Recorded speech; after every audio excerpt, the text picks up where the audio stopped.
Hello, Captain Ethan Whitehall with Company D, 2nd U.S. Sharpshooters. Today we have a very special sponsored video by Kerry Davison of American Civil War Kits. He was kind enough to send us 2 free kits of his Confederate cap pouches and his Federal issue cap pouches. As they come in pieces like this, not pre-sewn. What you have is your outer flap, your cup, your inner flap. This one is stamped E. Gaylord of Chicopee, Massachusetts, which was a subcontractor of leather goods during the war. You have your brass finial, your 2 belt loops, your nipple pick loop strap. Basically, it just gets folded in there when it's sewn. Comes with thread that you have to wax with beeswax, and your wool cap insert. Basically, this prevents caps from falling out. A lot of reenactors with their cheap mainstream leathers, this commonly falls out. This is very important to keep in there, otherwise you're just going to be continuously spending money on caps. As I said, he did send us a Confederate one, which I assembled about a month ago. And as you can see, it's all hand sewn, hand stitched. Leather tools were used to do this. As you can see, the wool insert is inserted. It doesn't come out, it is sewn in there. It's rock steady. And that is what the inside looks like. The inside of the cup, as can be seen on this one, is pre-lacquered. So it is somewhat waterproof. The leather is soaked and it's put into a die that stamps it to this way. The lacquer just holds it. This one already has the hole punched in it. The leathers, however, come what's called natural leather, which is this color.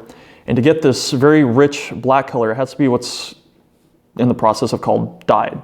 Period styles of dyeing which is what was done with, it's called iron dye or vinegaroon, which this is a little black. This, for some reason, changed color.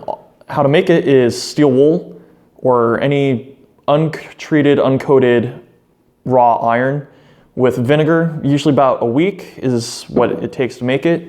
You have saran wrap with holes punched in because there is gases that's built up and it will leak. You can definitely ask people I live with. The inside of our kitchen cupboard is coated with iron dye because I forgot the holes. Dauber is very important. To get the iron dye this color, all you have to do is first rub it down with rubbing alcohol, gets rid of any oils, anything from the tanning process essentially. Take your dauber, you just rub it on. Iron dye reacts very quick with the tannins in the leather and you get this very black color. Once you're done iron dyeing, you soak it for as long as it takes in a solution of baking soda and water to neutralize the acids in the vinegar.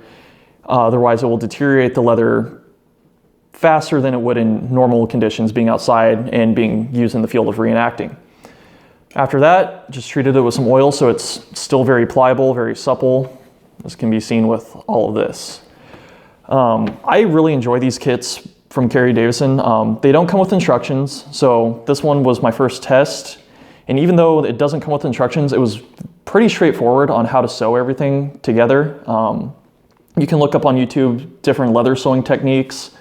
I can't really remember the name of the style I use to sew, but it's the most generic and basic one. Kerry does supply different fronts of the outer flap. This one has a US embossed into it. I'm not sure if the camera can pick it up or not, but it is US. Some didn't have these at all. Some were what's called a shield front, which it's a lot more square.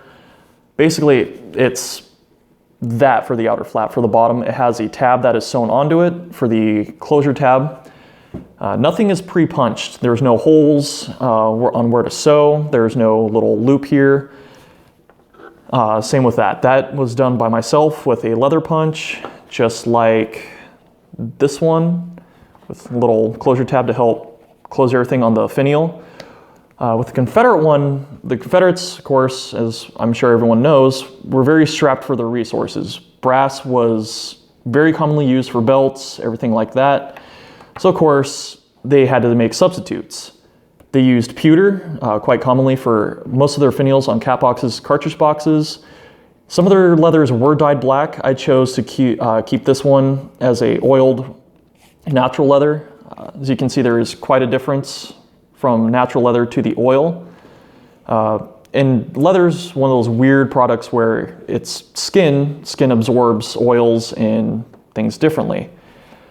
And the price that Cary charges for his kits is very reasonable, all things considering. You know, he has to take the, you know, buy the leather, put it through his clicker dyes, supply the wool backing, the thread, everything like that. Kit from him is $30, which is very reasonable. He's the only person that I know of right now doing the kits, and I know many of us in the sharpshooters, after they see the finished product of one of his kits, are probably going to be going and beating down his door for them. The leather is great leather. It's the right thickness, it's still pliable, you can still roll it in your fingers. There's really no break-in that I had to do to get what I needed out of the leather to bend a certain way. He does supply ultimate beginner kits, which everything is pre-punched. It's on the little blocks that it is to sew. As I said, it's pre-punched, so all you have to do is sew it yourself. Things are pre-dyed. However, if you really want to get a better understanding and better respect for your leather gear, I highly suggest doing kits. I'm sure we'll be doing a video on how to sew one of these. A finished product of what a federal issue cap pouch looks like is similar to this, just in this color. This was made by a different manufacturer, quality manufacturer that I bought several years ago from him. And eventually this cap pouch will look exactly like this. 9 stitches per inch with a wool backing and the nipple pick and nipple pick holder. If you like this video, please subscribe, like if you feel the need to, and we will see you in the next video that we have of sewing this. Thank you very much.